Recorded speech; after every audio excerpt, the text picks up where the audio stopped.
Welcome to Healthy Living. I'm your host, Margot Marshall. You've probably seen several programs by Dr. Eddie Ramirez, whose research covers many health topics.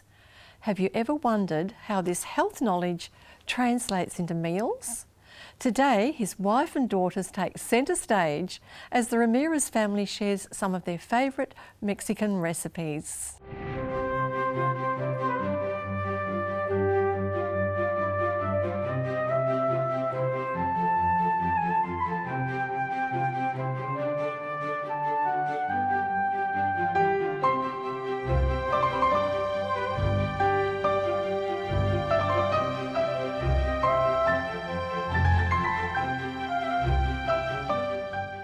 Hi, welcome to the kitchen of the Ramirez family. We're going to be sharing with you some healthy dishes from Hispanic origin. Today we have a series of recipes that are easy to do and that you can do at home, yet they are good for you. I'm a physician, Dr. Eddie Ramirez, that believes in healthy cooking. And today I have with me my wife, Susan. Hello. And my daughter, Talita. Hi. And we'll be sharing with you, we're going to start with a very wonderful dish that is a favorite of our family that is called ceviche. Ceviche is a dish that has influence from the Arabics, from the Europeans, and from the natives from the American continent. This food is composed of fresh ingredients. And let me ask my wife to introduce those ingredients. Okay, so we are going to start off with cauliflower. This cauliflower has been cooked for about 5 to 8 minutes just so that it's soft on the outside and crunchy on the inside. You can use raw ceviche, it just depends on your taste. I recommend you try both and see which one you like better. Mm-hmm. And we have some olives, onions, carrots, tomatoes, cucumber. We have cilantro, which is also referred to as dry coriander, olive oil, oregano, salt, a little chili, tomato sauce, and lemon juice. And actually, in Mexico, they actually don't use cauliflower for this dish, do they? What do they use? Originally, what they do is raw fish. And they put the lemon, and they claim that the lemon cooks the fish. And in fact, a lot of people get sick by eating the original ceviche. That's why I don't encourage you to eat such thing. This is a much better, healthier version. Yeah, it sounds better to me. I think even if I wasn't vegetarian, which I am, I'm not sure I'd want to try the raw fish version. You know, ceviche is from Mexico. And you know, my daughter here, she was born in Norway. What do you know about Mexican food? I love it. Do you love ceviche? Yes. Yes, yes. And in fact, we have actually made this on a number of occasions for birthdays. It's something that you can make easy, and it's very easy to eat. So to start with, we have our cooked cauliflower here. We're just going to dump this in the bowl. Like we're going to do everything else, you'll see that it's quite fast. The work is involved in cutting up all of the vegetables, and that's why you get your children on board, right, Talitha? Right. So they can help do all that cutting work.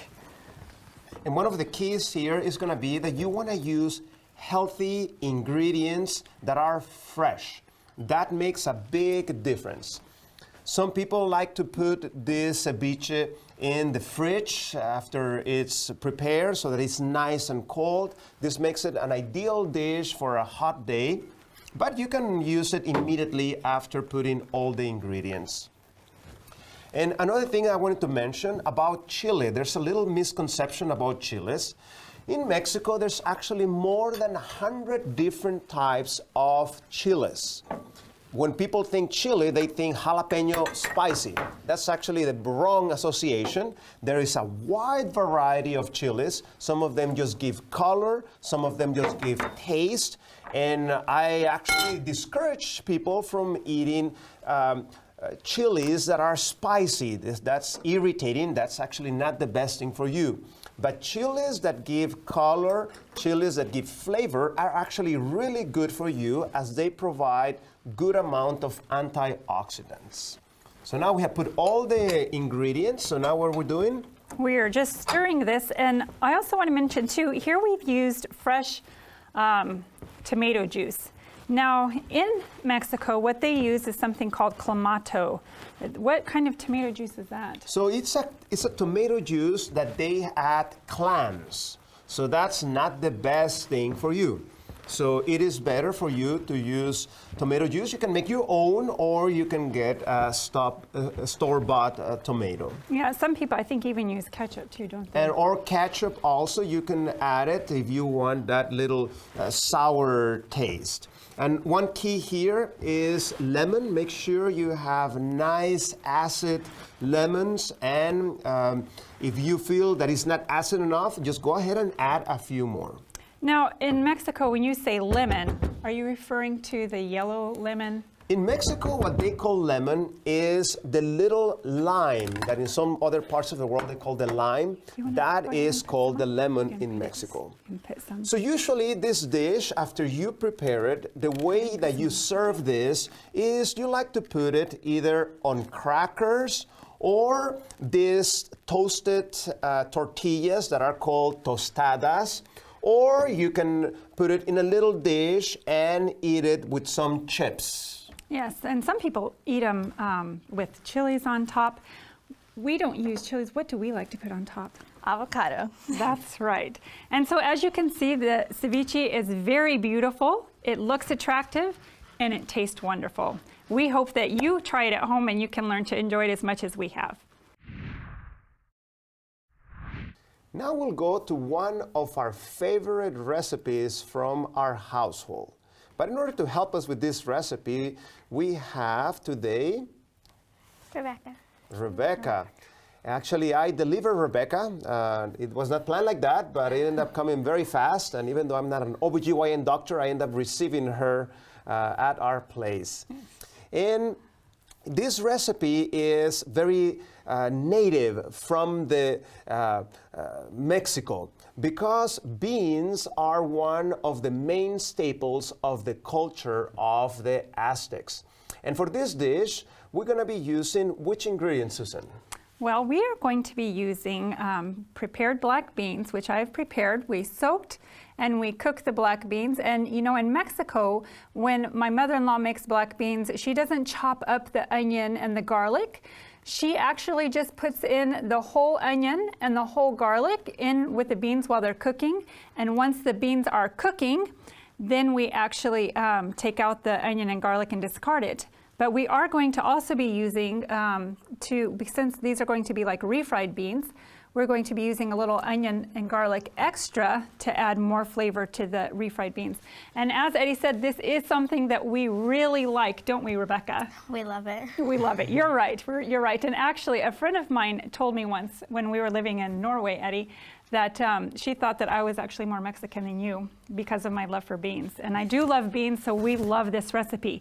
So we're going to go ahead and get started. What we're going to do first is we're going to go ahead and turn on our oven, our stove. And we are going to heat up a little bit of oil. We're just going to saute a bit our onion and our garlic. And Eddie, would you please pass me the salt?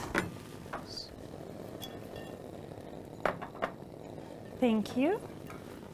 And this is such an easy recipe. The cooked beans, if you have a crock pot, you can leave them overnight. This is what we do often at home.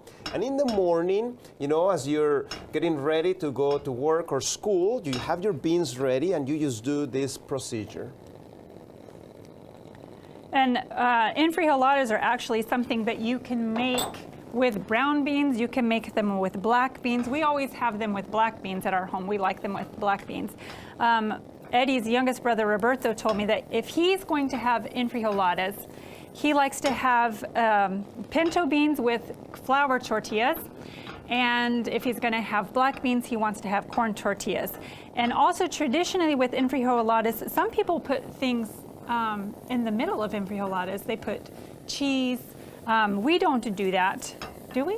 No, you can also get creative and you can cook some potatoes and put them inside.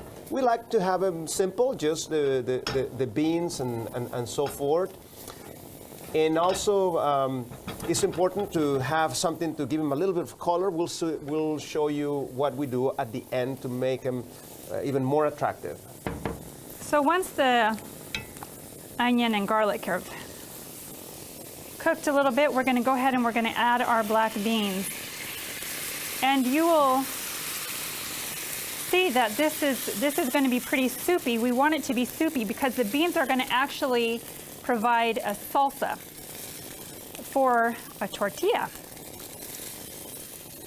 So I'm going to go ahead and add a little bit more juice.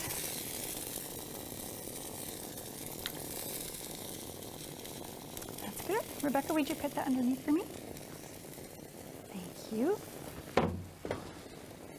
Now we have our beans cooking, and we have the olive cooking, and the garlic. We're just going to start mashing. And this is something that you guys can help me with too, right, at home?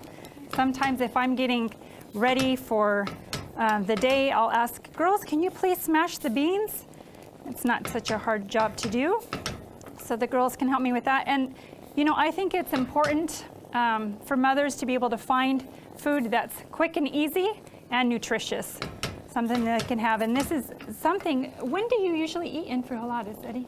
Many people use them for breakfast, but some people like to have them for their tea or also in the middle of the day type of meal. But at home, usually we have them mostly for breakfast. This is a type of breakfast you want to have, nice, nutritious, that will give you that energy that will last the whole day, especially in the morning as you're starting your day. And some people, we're going to be using some tortillas. Some people like to fry the tortillas. It's not the best thing to fry those tortillas because you add more fat and so forth. It is much better to just warm the tortilla and put it there in the dish, as Susan will do that in a minute. You know, speaking of having the beans for breakfast, when Talitha was having finals in her school, I asked her, okay, Talitha, what food do you want to have for breakfast? And she said, Mom, I want to have beans, because she knew that beans were going to give her the energy and the clarity of mind that she needed to do well in her finals. And she did. She did very well in her finals. So now that I have my beans smashed, you know, and there are some people that prefer to put the beans actually in a blender. But I like them smashed myself. I don't like them to be so liquid. So we're going to take our heated tortillas, which we have here. We're going to actually immerse them into the liquid and just fold it over and set it on the plate. We'll do that. How many of these do you think that you could eat, Rebecca? I could eat 3. Yes, I can eat 3. How many do you think Daddy can eat? I don't know, something like 8. Yes.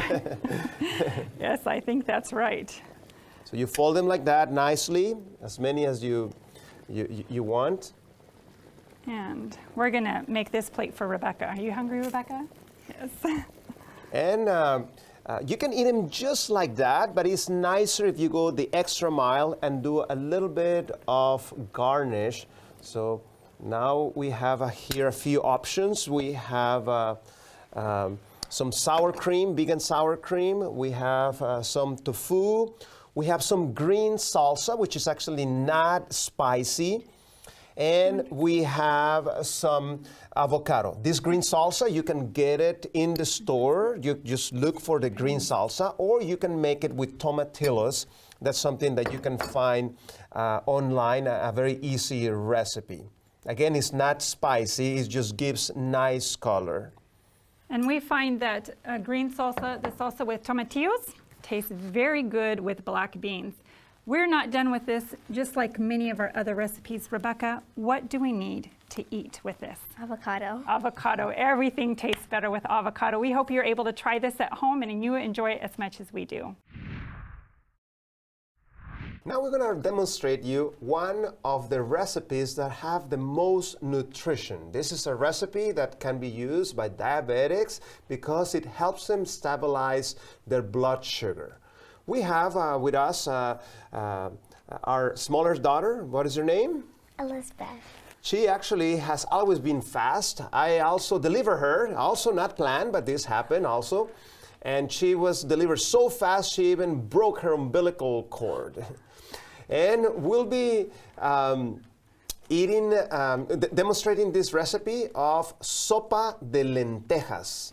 What does that mean? It's lentil soup. Lentil soup. And lentils are one of the most nutritious foods that you can eat. Simple and nutritious. Susan, tell us what are we going to need for this recipe?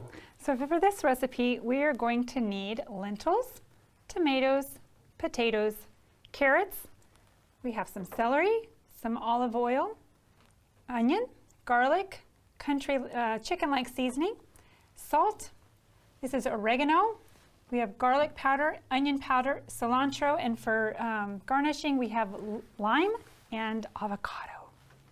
So the process of this recipe is simple. So let us start with the process. Okay, so first what we're going to do is we are going to saute the vegetables. We're going to saute our onion and our garlic, our celery, and carrot. We're going to do that until that's caramelized. You want to put that underneath for me, please? I always like to start sauteing the onion first and let that cook a little bit. You know, whenever we go and visit Eddie's mom and we eat there, we eat lunch there, first, what is the first thing we eat before our main course? What do we eat? She always serves what? What is Adelisa always serve? Soup? Yeah. Yes, soup. We always have soup first. In fact, Elizabeth is one that always asks, Mom, can't you always make soup like Abuelita? And so, and when we go there, we can be sure that the lentil soup is one of the ones that we're going to eat. We have celery.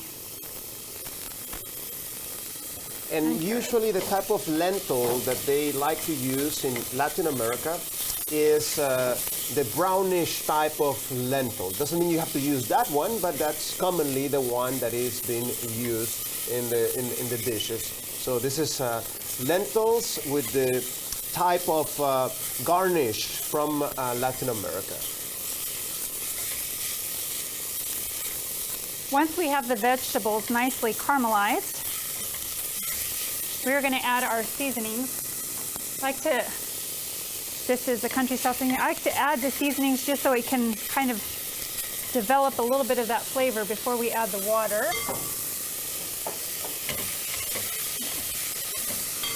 Can you give me the onion and garlic powder, please? Thank you. Thank you. And it's always nice to have little helpers in the kitchen. Do you like to help Mommy cook, everybody? Yeah. Yes, you do. Okay, so now we're going to add our potatoes and our lentils. I'll give you that. Thank you. And last but not least, the water. And we're going to let the lentils cook.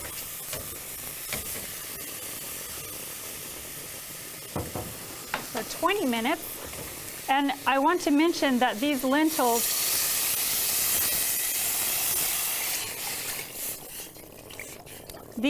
have been pre-soaked, and I would suggest that you soak them at least an hour. These ones have been soaked overnight, and that's easy for me as a mother.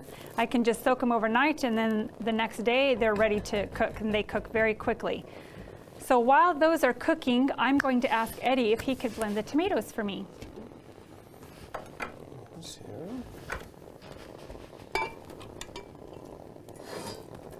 This way. Thank you.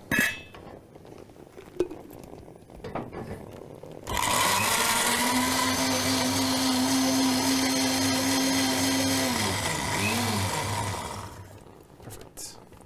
Now we have it. Great. Now that we have our tomatoes nice and blended, with these tomatoes, You can actually cook them first before you add them into the lentil soup. It helps the tomatoes develop their flavors. But if you're in a rush and you don't have time to do that, and for this recipe, we're just gonna use them straight from the blender into our nicely cooked lentil soup. Now, 20 minutes hasn't really passed, but that's the magic of television, is that we have some that are already cooked, and we are going to add our tomatoes, nice fresh tomatoes. They smell so wonderful. Put that under for me, please. Into our lentil soup. And what gives this a nice Mexican flavor and feel is an ingredient that's used very often in Mexican cooking, and that is cilantro. Cilantro, yes. Cilantro gives this soup a very nice flavor. We'll add that. Cilantro or coriander, this in South Pacific they like to call it like that. Yeah, fresh coriander. So we're going to let that cook for another 5 or 10 minutes, and then our soup would be ready to serve. And usually when we eat lentil soup, when we eat soup, period, some people, you know, are used to eating soup with bread. Do we use bread when we eat soup? No. What do we eat soup with? Tortillas. Tortillas, that's right. So we will take a tortilla and we'll put inside avocado and we'll put inside lemon and we'll just roll it up, and there we have a nice meal good to go. So as you can see, very simple and very tasty. You're gonna enjoy it when you do it at home. And it has those nutrients that you need for your brain to work properly. One serving of this soup will give you 120% of the folate you need for a day. So go ahead and try it. You're gonna enjoy it very much. So as you can see, this is the final product of the good effort of my daughters and Susan. Thank you. Thank you. Thank you. And as you can see, this looks good, and in a moment we're actually gonna try it out. So the final product is this ceviche. We have the enfrijoladas, and we also have a nice lentil soup. Nice, complete, healthy meal that anybody can enjoy, simple to prepare. And you know, they say that you can tell if somebody is from Mexico by the way they grab the tortilla. It's true. This is the way that you should grab the tortilla, or you can also roll it and have it like this. Okay? And the tortilla is an essential thing, and every meal has some tortillas usually in Mexico. So let's go ahead and try those dishes, Talita. Is that good? How is yours, Rebecca?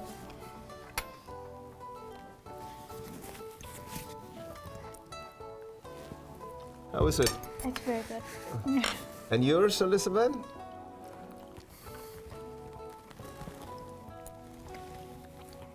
Best lentil soup I've ever had. Oh, Are you guys she's gonna- honest. Are you guys going to Good share that? job.